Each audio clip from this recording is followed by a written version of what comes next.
Call us the Paces. You can't knock this love. This a foundation basis. Jessica and Sam, we will never trade places. This forever rotation. This my life, my location. Take this love on a spaceship. Alright, what's up, y'all? So excuse me, I look rough. Need to get my hair done, all of that good stuff. But I just got off work. I am, whoa, this lady was literally about to hit me. Stay in your lane. Like, okay, back to the story. Just got off work, and so baby has been taking Femara. Yesterday was her day 5. It was her last day of taking it on the 5-day cycle. And so today it is Monday, February 27th. I am about to place the order for our babies from the cryobank. I'm really excited. If you can't tell, like, I'm super excited right now. I'm also very tired and I'm hungry. I'm about to go and I just ordered me some IHOP to go. So I'm about to go pick up this food and go home. But I want to check in with y'all just so y'all can see my excitement through my fatigue. Yeah, I'm excited. What's up, guys? So we just wanted to come back and kind of fill in a little bit because we know that last clip was a little bit short. So we just wanted to come in and give a little bit more information, expand a little bit on some of the details that were in there and whatnot.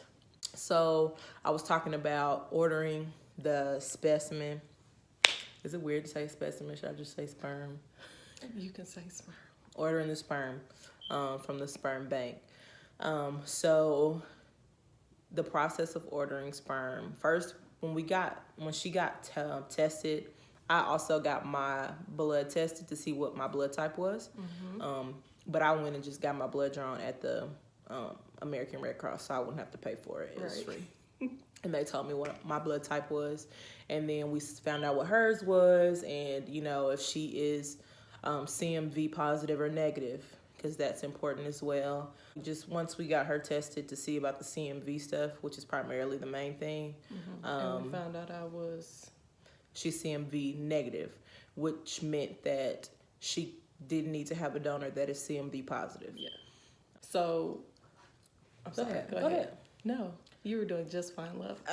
So after we found out that she was CMV negative, we found out my blood type, and then we also had some other kind of criteria that we kind of wanted to stick with when choosing a donor. So after we got all that together, we went on our search. How long did our list take for us to put together? It took a while.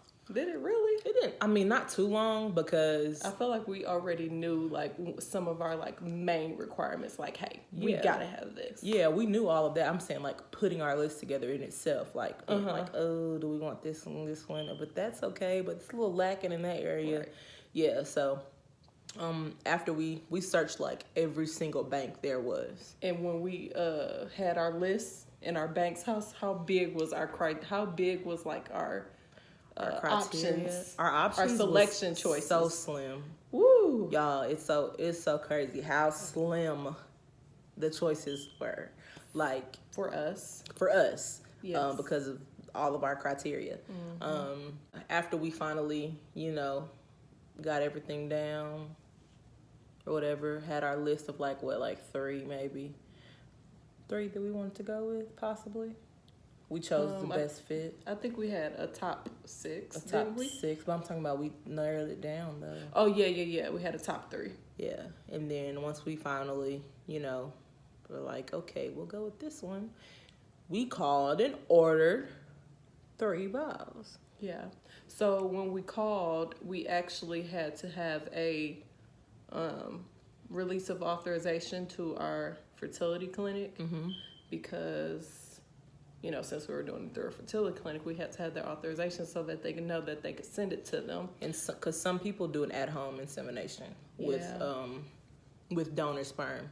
So, like from a cryobank, not a live donor. So they would need to know if they're sending it either there or to our house. And of course, they weren't sending it to our place. They were sending it directly to the doctor. So that's why they needed that form to be signed. Once they received all that paperwork from our doctor's office, we placed the order and told them what day we would need it by. We needed it there way before, you know what I'm saying? At least a couple days before time. So, yeah, placed the order for 3. Yeah. Do you think we should have bought more? No. But yeah, so we ordered 3 and They got sent to our fertility clinic. And do you want to talk about like the cost of the vials, like a range, like including shipping, and then so vials by themselves, at minimum, you'll pay $400 at minimum. y'all, and it's for, hold on, let me get close. It's for these teeny little mouths. Seriously, that little itty bitty bit of sperm. Oh gosh, $400. So Ranging on upwards too.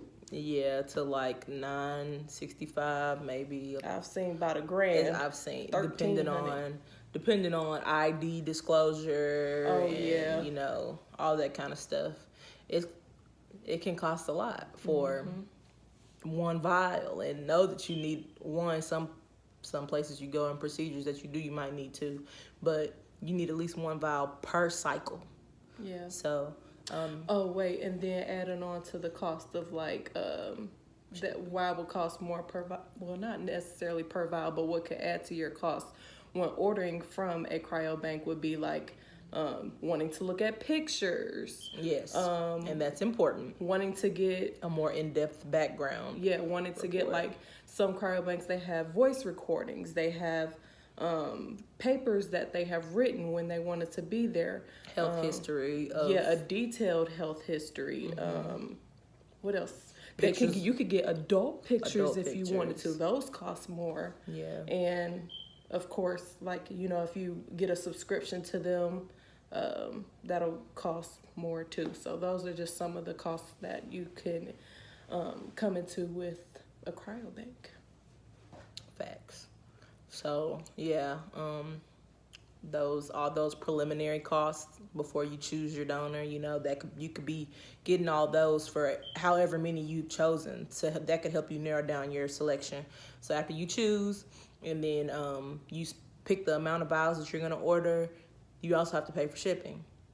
If you're not in close proximity to a place where you can go pick it up, and I wouldn't want to go pick it up. I wouldn't want to be responsible for keeping it at a certain temperature. I'm just saying. But it's in a tank, babe. Still, but shipping could cost anywhere from like $150 to $300. It just depends on how far it's got to be shipped. So that's another expense that you gotta think about before you start and everything. So yeah. And another expense, once it gets shipped to your fertility clinic, you gotta pay storage. Yes. Shoot. Storage. So like, okay, we ordered 3. We only used 1. So that means 2 we had to pay for 2 in storage.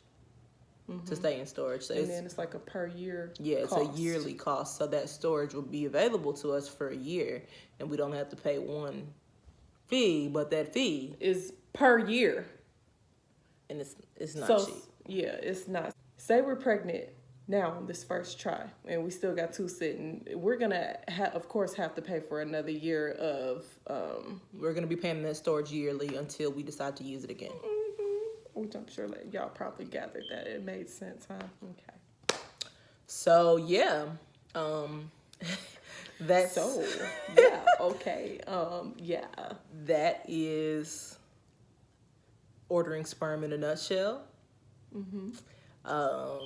If you have any further questions regarding the whole process, anything that we didn't discuss or cover, feel free to leave a comment down below. We'll answer. Hit us up on our social media, email, whatever, and we'll feel free to answer anything that we can.